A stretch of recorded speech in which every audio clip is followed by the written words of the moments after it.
Hola chicos, hola chicas, j'espère que vous allez bien. Bienvenue sur la chaîne Au nom de la liberté. Aujourd'hui, on attaque un sujet que tout le monde demande, les meilleurs passeports hors Europe.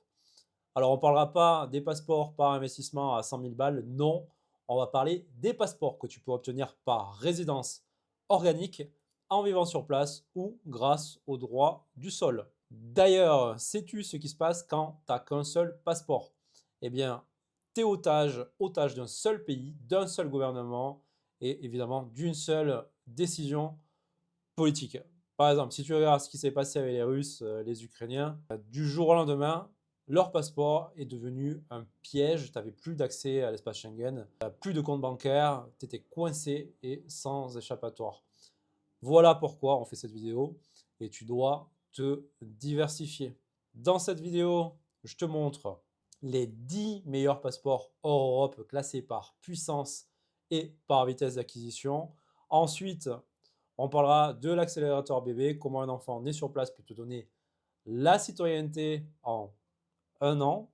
Et enfin, le clash Asie contre Amérique, où c'est deux dynamiques totalement opposées. Et petit spoiler, reste bien jusqu'à la fin. On a le Brésil qui offre la voie la plus rapide au monde. Tu as bien entendu.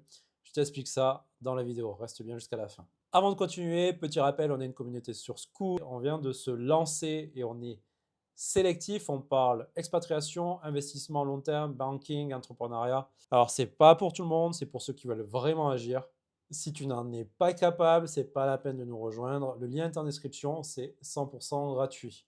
Et petit disclaimer très rapide, les lois changent constamment. Ces infos datent de 2026. Fais tes propres recherches, ta souveraineté, c'est ta responsabilité. Allez, chapitre 1, la méthodologie. Alors, comment j'ai classé ces passeports? Alors, on a deux critères principaux. Donc, d'abord, le Mobility Score d'Arton Capital, c'est-à-dire combien tu peux visiter sans visa. Et ensuite, la vélocité d'acquisition, combien de temps ça prend. Parce que ben, tu sais bien qu'un seul passeport puissant que tu obtiens en 15 ans, ça sert complètement à rien.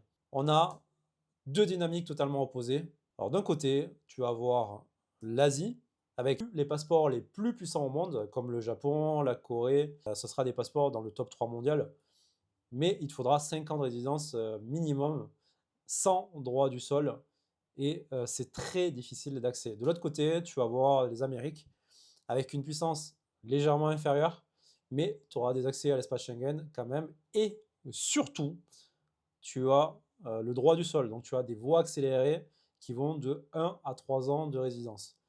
Et ça, c'est un choix stratégique. Soit le prestige, soit la rapidité.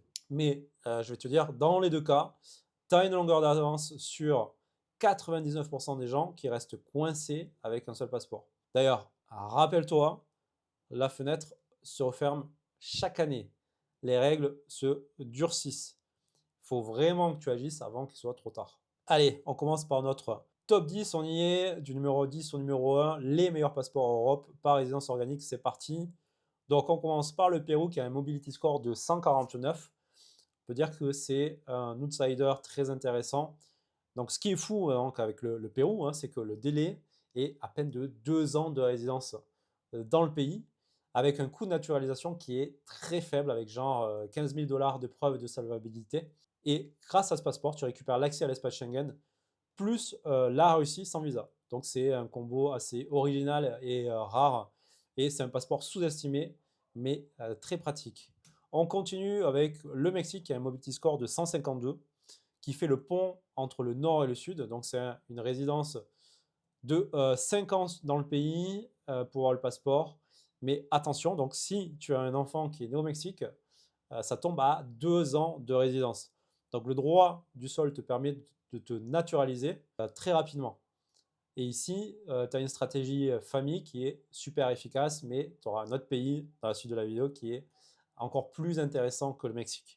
On continue avec un mobility score de 156. C'est un passeport qui est caribéen. Alors, tu vas me dire, si tu as vu la précédente vidéo d'ailleurs sur les passeports par investissement, tu me diras, ah, mais c'est un passeport qui fait partie du top 5 caribéen. Ben, pas du tout, c'est pas un passeport par investissement. Tu l'obtiens par résidence organique. pas du tout par achat et ça t'évite toute la stigmatisation des passeports CBI. Donc pour obtenir ce passeport-là, il te faut 5 ans de résidence et tu auras des accès au Royaume-Uni et à l'Union européenne sans visa. C'est un passeport qui est prestigieux pour un passeport des Caraïbes. Ensuite, on a l'Uruguay avec un mobility score de 157. Il est considéré comme la Suisse de l'Amérique du Sud. Évidemment, l'Uruguay, c'est un super pays. Ça souvent un pays assez tranquille. Alors, il te faut 5 ans de résidence dans le pays si tu es célibataire pour obtenir le passeport, mais 3 ans de résidence si tu es marié.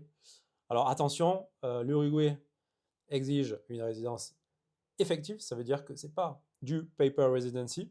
Ils veulent voir tes factures, l'école des enfants, une vraie vie sur place, donc il faudrait que tu passes 6 mois par an dans le pays, et surtout donc une substance dans le pays. Après, c'est un passeport qui vaut vraiment le coup, donc tu as accès à l'Union européenne et le Japon sans visa. On enchaîne avec le Chili, où tu as un mobility score de 161.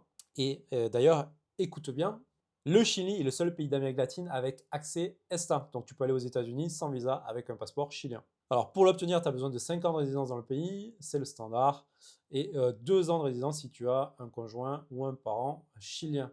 Alors le seul problème que je vois à ce passeport, c'est que l'administration est très très lente.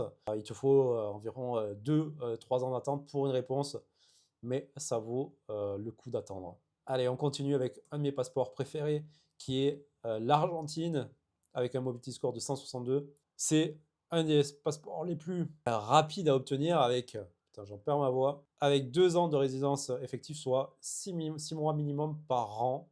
Donc ça, c'est le délai standard. Tu as également le droit du sol qui est actif. Donc si tu as un enfant dans le pays, eh bien, tu peux te faire naturaliser facilement.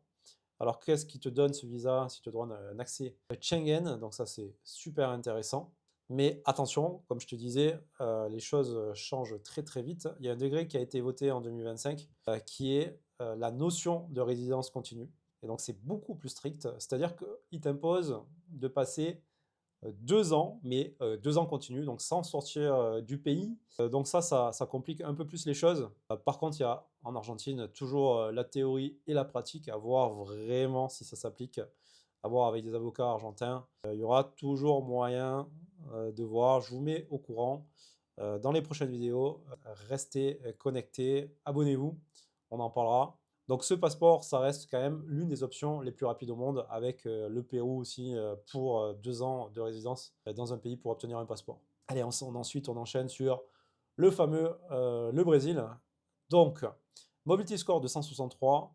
Et donc là, c'est vraiment la perle cachée. Donc tu as quand même besoin de 4 ans de résidence dans le pays pour obtenir le passeport. Mais tu as une autre option. Si tu as un enfant qui est né au Brésil, eh bien, il te faut 1 an pour naturaliser le parent. Donc l'enfant est citoyen immédiatement grâce au droit du sol. Et toi, en tant que parent, tu peux demander la naturalisation après seulement 12 mois.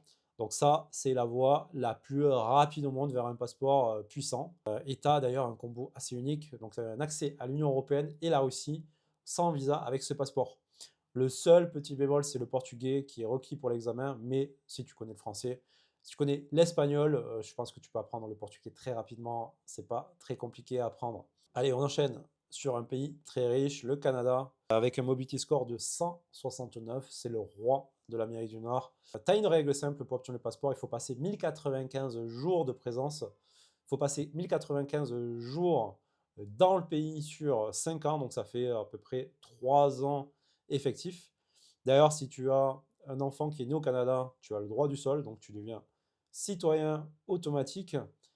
Et donc là, le Canada, c'est quand même vraiment le spot parfait pour un passeport. Donc, c'est une puissance du G7. Tu as le droit à la double nationalité. Tu as la règle mathématique donc, de la résidence qui est très claire. Il n'y a pas d'interprétation. Donc, la théorie rejoint la pratique. Pas de souci à ce niveau-là. Donc, si tu veux un passeport puissant rapidement, et quand même, il faut 5 ans. Mais si tu as un enfant dans le pays, ça peut être intéressant. Tu peux obtenir le passeport assez rapidement. C'est probablement le meilleur choix. Après, est-ce que tu as envie d'aller te geler au Canada, c'est à toi de voir avec une fiscalité qui n'est pas forcément avantageuse. Le choix, il faut faire un calcul, c'est à toi de voir. Allez, on enchaîne avec la Corée du Sud avec un Mobility Score de 174. C'est la forteresse asiatique, 5 ans de résidence standard, 2 ans de résidence par mariage pour obtenir le passeport.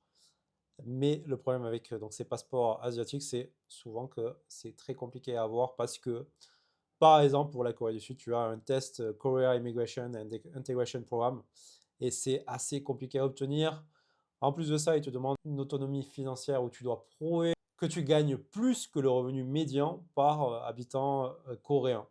Donc ça, c'est un passeport qui se mérite, mais une fois que tu l'as, donc c'est le top 3 mondial. Et enfin, le passeport ultime, le passeport japonais avec un mobility score de 174. Alors, il te faut 5 ans de résidence continue, mais tu n'as pas le droit à la double nationalité. Ça, c'est le gros point noir de ce passeport.